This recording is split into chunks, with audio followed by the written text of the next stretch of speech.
तर ना हा व्हिडिओ आहे सोमवारी संध्याकाळी शूट केलेला आणि आज भाजीसाठी काहीच नव्हतं.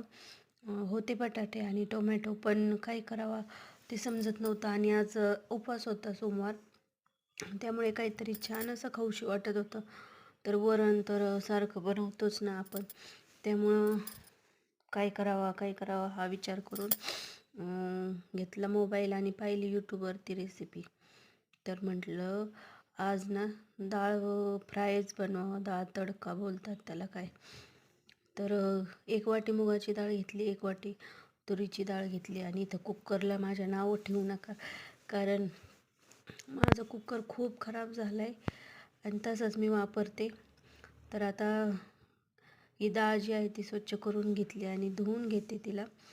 तर कढईमध्ये त्यातलं डाळीचे धुवून घेतलेलं पाणी होतं ते काढून घेतलं आणि आणि आता हे इकडं पाणी डाळ शिजायला गरम करायला ठेवलं, त्याच्यात टाकून घेतलं.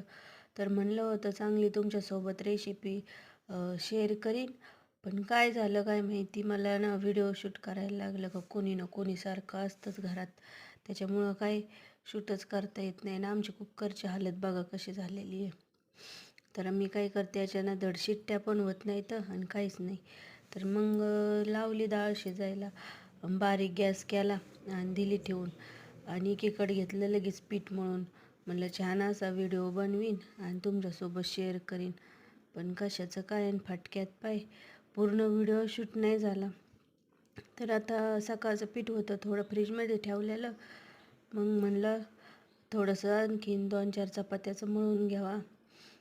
4-5 माणसांना लागन एवढं आणि पीठ घेतलं मळून. आणि इथं संध्याकाळचा टाईम होता त्याच्यामुळं थोडा अंधारात दिसत होता. तर तुम्हाला अपूर्णच रेसिपी पाहायला भेटली.